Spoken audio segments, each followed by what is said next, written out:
यजुर्वेद कितना सुंदर कल्याणकारी वेद है। और यजुर्वेद का 40 अध्याय है, आखिरी 40वां अध्याय यजुर्वेद का, जिसे ईशावास्य उपनिषद कहते हैं। उस ईशावास्य उपनिषद में 4 बातें आती है कि बोले इन 4 को जीवन में साथ लेके चलो, कल्याण हो जाएगा। कौन सी 4 बातें? बोले एक तो भगवान को साथ लेकर चलो। दूसरी बात यजुर्वेद के अंतिम अध्याय में आती है, ईशावास्य उपनिषद में, त्याग, त्याग की बात आती है। अहंकार का त्याग, ममता का त्याग, कामना वासना का त्याग, आदि आदि त्याग। और तीसरी बात आती है अपने में हीनता का अभाव। मैं गरीब हूँ, मेरा भाग्य साथ नहीं देता है, क्या करूँ, मैं बड़ा दुखी हूँ, मैं बड़ा परेशान हूँ। नहीं, आप सब बुद्धिमान हैं। आपने अगर गीता पढ़ी होगी तो गीता में एक श्लोक आता है, भगवान उसमें कहते हैं मैं सबके हृदय में बैठा हूँ। ईश्वरः सर्वभूतानाम, ये भगवान ने कहा है। भगवान सबके हृदय में है तो हमारे हृदय में भी है। जब भगवान हृदय में है तो हम बोलें कि अरे हम तो बड़े दुखी हैं, हम तो बड़े परेशान हैं, तो समझो हम हृदय में बैठे हुए ईश्वर का अपमान कर रहे हैं, जो कि अनधिकार चेष्टा है। विद्यार्थी कोई कमजोर है पढ़ने में, चलो 45-50% लाता है, 55 लाता है, बस इससे ज़्यादा उसके परसेंटेज नहीं आते, तो विद्यार्थी दुखी न हो। विद्यार्थी पढ़ते समय ईशान कोण की तरफ मुंह करके पढ़े, जीभ को तालू में लगा के पढ़े, सुबह जल्दी उठकर पढ़े, सूर्य को अर्घ्य देने का नियम रखे, पूर्व दिशा की ओर मुंह करके तिलक करने का नियम रखे, रात को पूर्व दिशा की ओर सिर करके ही सोए, चाय न पीकर दूध पीने का आग्रह रखे, और दूध में भी अगर अश्वगंधा चूर्ण थोड़ा मिला दे तो विद्यार्थी प्रतिभावान होंगे। और सारस्वत मंत्र का जप,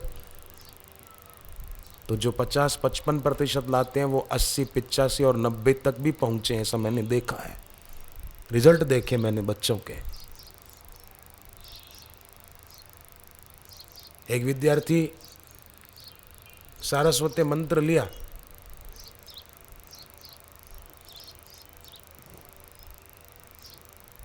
धूलिया में, अमेरिका से आया था खास दीक्षा लेने, लेकर के गया। हर साल अभी तक फर्स्ट आता है, अभी कॉलेज में है, इस साल भी 99% रिजल्ट आया उसका।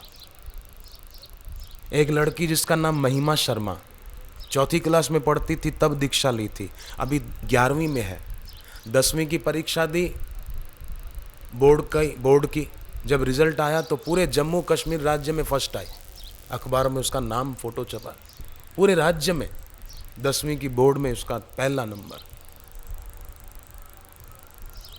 पठानकोट पंजाब में पढ़ता है, वहाँ की 3 बहनें मुझे मिली, सगी बहनें तीनों। बड़ी बहन थी वो बीए फाइनल में फर्स्ट आई, उससे छोटी वाली बीए फर्स्ट ईयर में फर्स्ट आई, उससे छोटी वाली 12वीं में फर्स्ट आई। तीनों बहनें रोज जप करती है, ध्यान करती है, मौन रखती है, मौन। ये बच्चे जो यहाँ बैठे हैं, अब यहाँ बैठे तो कितनी देर हो गई मौन रख कर बैठे हैं। ऐसा अगर घर में भी थोड़ा मौन रख कर बैठे ना तो आपके ज्ञान तंत्र तो पुष्ट होंगे, याद शक्ति बढ़ेगी। 4 लड़के, उन्होंने सोचा कि अपन भी ध्यान साधना कुछ करें, चारों दोस्त थे। तो गए एक संत के पास, बोले महाराज जी हमको ध्यान सीखना है, ध्यान कैसे करना चाहिए आप बताइए। संत ने देखा कि इनकी रुचि तो अच्छी है पर देखो इनकी लगन है कि नहीं है, तो मैं उनको आगे की यात्रा कराऊं। तो संत ने कहा देखो अभी संध्या का टाइम है, मुझे संध्या वंदन करना है, मैं बोलूँगा नहीं, मैं ध्यान करूँगा, तुम 1 घंटे तक मौन रख के बैठना, बोलना नहीं कुछ भी। चारों ने कहा ठीक है महाराज। अब क्या हुआ कि गुरु जी तो ध्यान में बैठ गए। अब 1-2 मिनट नहीं बीते थे कि वो चारों परेशान हो गए। इतने में एक बोल पड़ा कि अरे शाम हो गई, यहाँ दीपक क्यों नहीं जलाया? अंधेरा है, दिया जलाना चाहिए था, दिया नहीं जलाया क्यों? इतने में दूसरा बोला कि पागल, अक्ल नहीं तुझे? गुरुजी ने मौन रखने को कहा था, क्यों बोल रहा है तू? दीपक नहीं जला तो नहीं जला, क्यों बोला तू? पता नहीं मौन रखने को कहा था। तीसरा खड़ा हुआ और बोला कि दोनों में अक्ल नहीं है। वो बोला तो भले बोला, तू क्यों बोला? तुम अक्ल है दोनों में, उसको नहीं पर तेरे को भी तो नहीं है। ये तीसरा बोला। चौथा खड़ा हुआ और जोर से हंस पड़ा और बोला कि कैसे पागल है तीनों, मुझे छोड़कर इन तीनों ने मौन खोल दिया, मैं तो अब तक मौन रहा। अब 2 मिनट उनके लिए बहुत बड़ी बात हो गई। पहला बोला, दूसरा बोला, तीसरा बोला, पर मैं अच्छा कि अभी तक नहीं बोला। तो ऐसा मौन नहीं, अभी जैसे कितनी देर हो गई आप मौन रख कर बैठे हैं, ऐसा घर पे भी नियम रखना। रोज अपने माता पिता के चरण छूने का नियम रखना, उनका आशीर्वाद लेकर स्कूल जाना। आजकल तो कई लड़के क्या करते हैं, कई लोग पैर नहीं छूते, घुटने छू लेते। प्रणाम करना होता है ना, घुटने छू लेंगे, राम राम सा, राम राम, घुटना छू लेंगे। न जाने कहाँ से सीख कर आए हैं ये नई पद्धति प्रणाम करने की।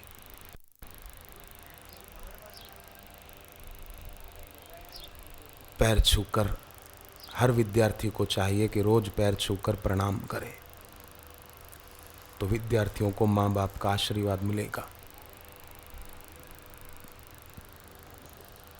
स्वामी विवेकानंद का नाम सुना है बच्चों? सुना है? विवेकानंद जी के पास एक लड़का आया और कहा कि माँ बाप का आदर क्यों करना चाहिए, किस लिए? विवेकानंद जी ने कहा कि एक काम करो, एक पत्थर ले आओ 1-1.5 किलो का। वो ले आया और धोती में लपेट के स्वामी जी ने उसके पेट पर बांध दिया और कहा कि 10 घंटे के बाद आना, मैं जवाब दे दूंगा, तब तक ये पत्थर बांधे रख। वो गया, 1 घंटे में परेशान हो गया और कहा कि अब तो खोल दो, मैं 2 घंटे भी नहीं रख पाऊंगा, ये पत्थर खोलो। खोल दिया। फिर कहा कि मेरा जवाब दीजिए, मैंने जो प्रश्न पूछा था, माँ बाप का आदर क्यों करना चाहिए। तो बोले जवाब तो मिल गया तेरे को, मेरे को तो नहीं मिला, मेरे को तो समझ में नहीं आया। बोले फिर सारी जिंदगी समझ में नहीं आएगा तेरे को। बोले नहीं नहीं महाराज, कृपा करो बताओ। तो कहा स्वामी जी ने कि 1-1.5 किलो का पत्थर का टुकड़ा तू 2 घंटे तक पेट पे बांध कर नहीं रख पाया, परेशान हो गया। तेरी माँ ने तुझे 9.5 महीने तक अपने पेट में संभाल के रखा था और घर का काम भी करती थी, खाना भी बनाती थी, कपड़े भी धोती थी, सब काम करती थी। ऐसी माँ का आदर नहीं करेगा तो तू किसका आदर करेगा? कैसे तेरी बुद्धि बिगड़ गई जो तू ऐसी बात बोल रहा है कि माँ बाप का आदर क्यों करना चाहिए? अरे करना चाहिए, बस वो माता पिता है। मनुस्मृति में लिखा है बेटा 100 साल तक माँ की सेवा करे, 100 साल तक, तो भी माँ के ऋण से छूट नहीं सकता। माँ का ऐसा उपकार है।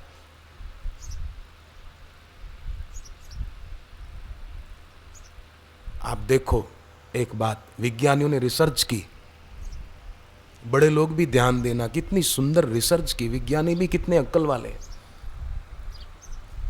विज्ञानियों ने रिसर्च की कि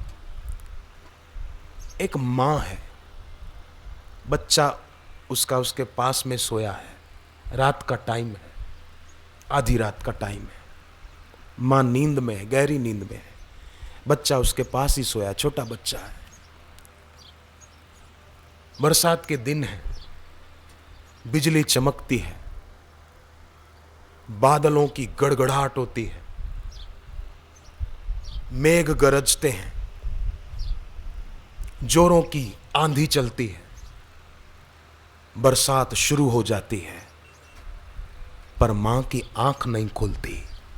इतनी बिजली चमक रही है, बादलों की गड़गड़ाहट हो रही है, तेज आंधी चल रही है, पर मां नहीं जागती है। पर जरा सा बच्चा उसके पास में जो सोया है वो जरा सा भी रोता है ना या हिलता डुलता है तो तुरंत माँ का हाथ बच्चे के ऊपर चला जाता है। तो ये कैसे उसको पता चला कि मेरा बच्चा हिला डुला या मेरा बच्चा रो रहा है? बादलों की गड़गड़ाहट नहीं सुनाई दी उसको, पर बच्चे का जरा सा रोना मां को सुनाई दे गया। क्यों? क्यों? क्योंकि अचेतन मन में, मां के अचेतन मन में शब्द रहित कोई सुमिरन चल रहा है कि मेरा छोटा बच्चा मेरे पास है। गहरी नींद में है पर फिर भी गहरे में शब्द रहित चिंतन, शब्द रहित सुमिरन, शब्द रहित बोध बच्चे का है। बादलों की गड़गड़ाहट से उसकी आंख नहीं खुलती, आंधी से उसकी आंख नहीं खुलती, बच्चा जरा सा हिले डुले तो आंख खुल जाती है, मां जाग जाती है। कैसा मां की गहराई में अपने बच्चे के लिए प्रेम। और फिर बच्चा वो बड़ा होकर अपनी मां के सामने जुबान चलाए और मां का अपमान कर दे तो जरा सोचो विद्यार्थी, ईश्वर कितने नाराज होंगे। ये सोचना, फिर अपनी मां के सामने जुबान चलाना, फिर मां का अपमान करना, नहीं तो कभी नहीं करना। एक लड़का, उसकी मां बीमार हुई तो मां को दवा खाने ले गया, डॉक्टर से दवाई दिला दी, फिर घर ला के मां को बिठाया। रात हुई तो मां ने कहा बेटे थोड़ा पानी पीना है, पानी ला दे। तो बेटे ने सोचा कि मां को ठंडा पानी क्यों दूं, बीमार है, तो थोड़ा गर्म करके दूं। गर्म करने गया बेटा, इतने में मां की आंख लग गई, सो गई मां।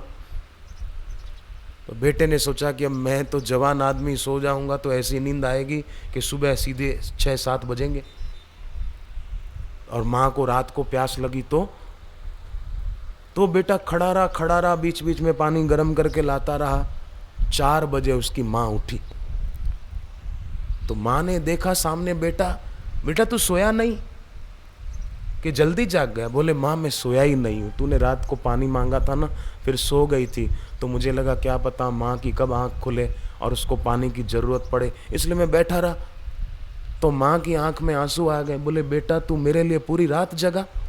बोले हाँ मां, इसमें क्या हो गया?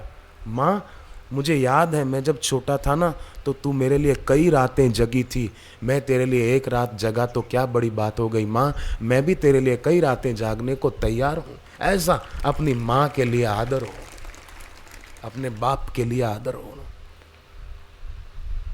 माँ बाप हमारे लिए इतना करते हैं तो हम भी अपने माता पिता का नाम उजागर हो ऐसा करें।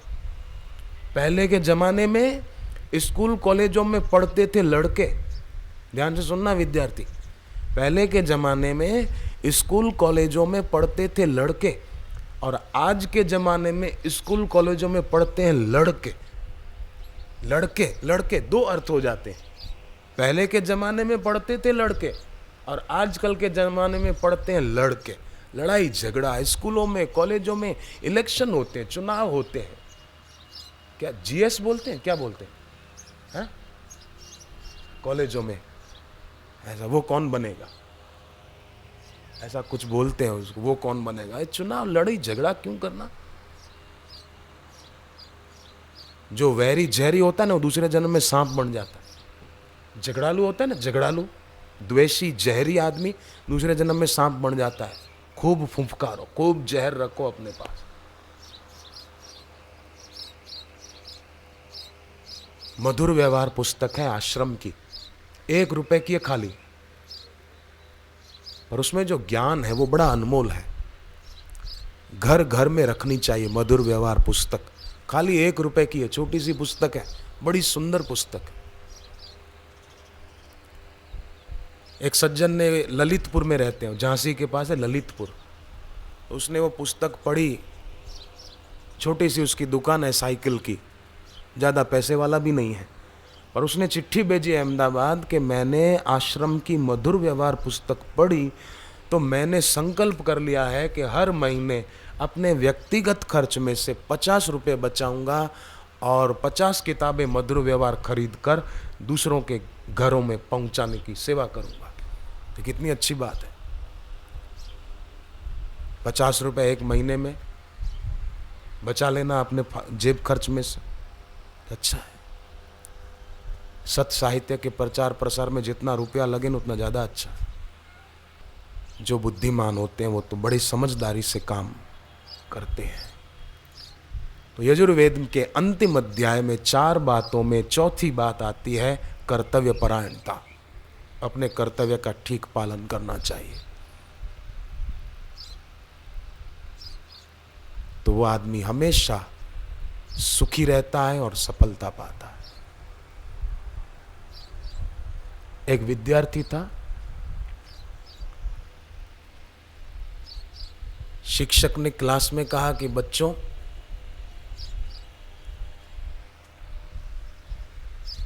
अपनी ड्राइंग की कॉपी में एक चित्र बना के लाना जिसमें एक बगीचा है, पेड़ है और उसके नीचे गाय बैठी हुई है, ऐसा चित्र बना के लाना। सब बच्चे बना के लाए। एक लड़का जरा शैतान था, मस्ती खूब करता था, शांति से बैठ नहीं पाता था। उसकी कॉपी शिक्षक ने देखी तो नाराज हो गए और गुस्सा करते हुए बोले कि मैंने कहा था कि गाय बैठी हुई बनाकर लाना और तू खड़ी हुई क्यों बनाकर लाया। लड़का बोला, साहब मैं तो बैठी हुई ही बनाकर लाया था, पर आपके हाथ का डंडा देखकर गाय खड़ी हो गई।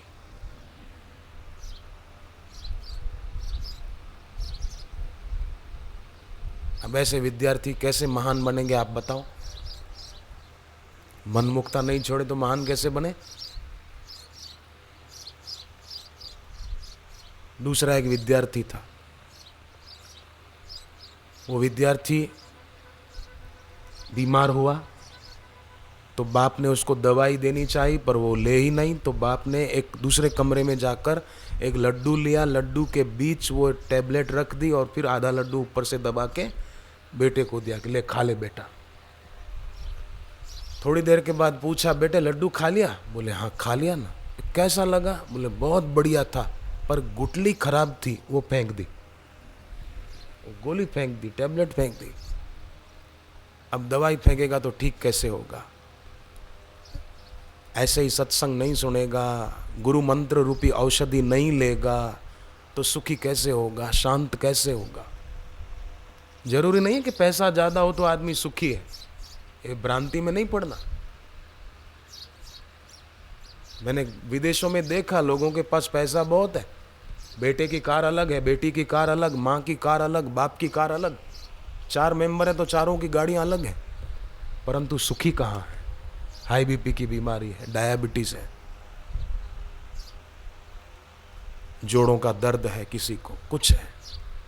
जोड़ों के दर्द की बीमारी हो ना अगर किसी को, तो वायु मुद्रा करे, हाथ की पहली उंगली अंगूठे के नीचे रखे, गादी वाला भाग, वहाँ अंगुली रखे, अंगूठे से उंगली को दबा दे और बाकी की 3 उंगलियां सीधी रखे और हाथ रखे घुटनों पर और मंत्र जपे यम यम यम यम यम यम यम यम बोलकर 5-7 मिनट सुबह, 5-7 मिनट शाम को करे तो जोड़ों के दर्द आदि की तकलीफ दूर करने में मदद मिलती है।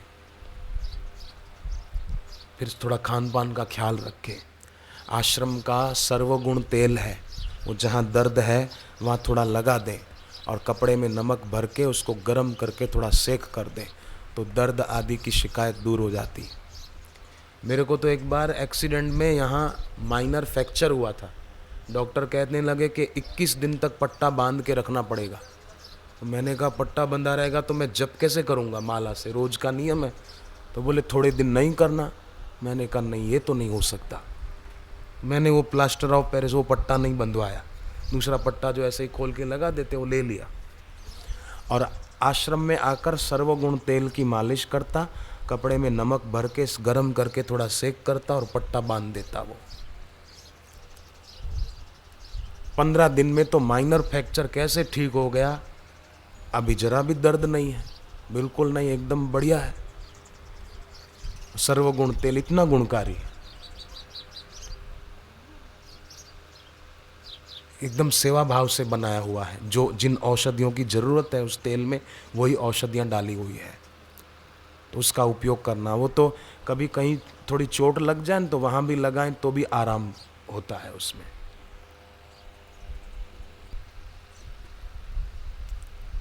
तो बापू जी का संकल्प है और आशीर्वाद है कि समाज के लोग स्वस्थ जीवन जिए, सुखी जीवन जिए और सम्मानित जीवन जिए, आनंद में रहें, सबका मंगल हो, सबका भला हो। गरीब आदिवासी इलाकों में बापूजी की प्रेरणा से भंडारे होते हैं। कई जगह तो बापूजी स्वयं उपस्थित होते हैं। हजारों हजारों आदिवासी गरीब इकट्ठे होते हैं और घंटों भर बापूजी उनके बीच रहकर सब चीज़ें बंटवाते हैं। वो भोजन भी करते रहें, कपड़े बंट जाएं, कंबल बंट जाएं, जूते चप्पल नए बंट जाएं, साबुन बंट जाएं, मिठाई के डब्बे बंट जाएं, पैसे बंट जाए गरीबों में दक्षिणा के रूप में। कई बार तो छोटे छोटे गरीब बच्चों को बापूजी अपने हाथ से कपड़े पहनाते, बोले बेटा ये पुरानी फटी हुई कमीज उतार दो, ये नया शर्ट पहनो, ये नई टोपी पहनो, ये करो। सताए जो गरीबों को उसे शैतान कहते हैं, करे सेवा गरीबों की उसे भगवान कहते हैं। सेवा हो जाए, अपने द्वारा जितना हो जाए उतना अच्छा है। एक तो सेवा हो, दूसरा सत्संग रोज हो, तीसरा मंत्र जप रोज हो। खाने की छुट्टी कभी कोई करते हैं? नहीं करते। हो गए भव से पार लेकर नाम तेरा, हो गए भव से पार लेकर नाम तेरा, हो गए भव से पार लेकर नाम तेरा, हो गए भव से पार लेकर नाम तेरा। थे नल नील जाति के वानर, नील जाति के वानर, नल नील जाति के वानर थे, पर उन्होंने क्या किया? राम नाम लिख दिया शिला पर, राम नाम लिख दिया शिला पर। हो गई सेना पार लेकर नाम तेरा, हो गई सेना पार लेकर नाम तेरा। जय सिया राम, जय जय सिया राम, जय सिया राम, जय जय सिया राम, जय सिया राम, जय जय सिया राम, जय सिया राम, जय जय सिया राम। भरी सभा में द्रुपद दुलारी, भरी सभा में द्रुपद दुलारी, द्रौपदी, द्रुपद राजा की बेटी, दुशासन साड़ी खींच रहा था तब। भरी सभा में द्रुपद दुलारी, भरी सभा में द्रुपद दुलारी। कृष्ण द्वारिका नाथ पुकारी, कृष्ण द्वारिका नाथ पुकारी। बढ़ गए चीर हजार लेकर नाम तेरा, बढ़ गए चीर हजार लेकर नाम तेरा। श्री कृष्ण गोविंद हरे मुरारी, श्री कृष्ण गोविंद हरे मुरारी। हे नाथ नारायण वासुदेव, हे नाथ नारायण वासुदेवा। हे नाथ नारायण वासुदेवा। हे नाथ नारायण वासुदेवा। श्री कृष्ण गोविंद हरे मुरारी, श्री कृष्ण गोविंद हरे मुरारी। हे नाथ नारायण वासुदेवा, हे नाथ नारायण वासुदेवा। हे नाथ नारायण वासुदेवा। हे नाथ घर में झगड़े होते हो ना, उनको घर में सामूहिक कभी कभी जप करना चाहिए, समूह में बैठकर। एक महिला ने मुझे बताया, उसका नाम सरस्वती, देहरादून में रहती। उसके पति उस पर इतना गुस्सा करते थे, कभी कभी तो मारपीट भी कर देते। उस सरस्वती बहन ने मुझे दिखाया, एक बार तो उसके पति ने गुस्से में बड़ा चाकू लेकर उस पर वार कर दिया, उसका हाथ कट गया। यहाँ कितने टांके लगे थे बेचारी को, निशान बताया उसने मेरे को, इतना इतना यूं चाकू की धार मार दी और बहुत खून निकल गया था। और बोले फिर भी मैंने हिम्मत नहीं हारी, ऐसा नहीं सोचा कि अलग रहूं, एक करूं, ऐसा नहीं सोचा, कोई बात नहीं। उनका स्वभाव थोड़ा गुस्से वाला है, बाकी ईश्वर तो इनके अंदर भी है। मन में दुर्भाव नहीं आने दिया, बदले की भावना नहीं थी, बलिदान की भावना थी। बोले जब मैं भोजन बनाती तो भोजन में देखते हुए मन में गुरु मंत्र जप करती, जो बापूजी से मिला था। पति के लिए दूध गर्म करती तो भी दूध में देखते हुए जप करती कि मेरे पति को भी भक्ति का रंग लग जाए।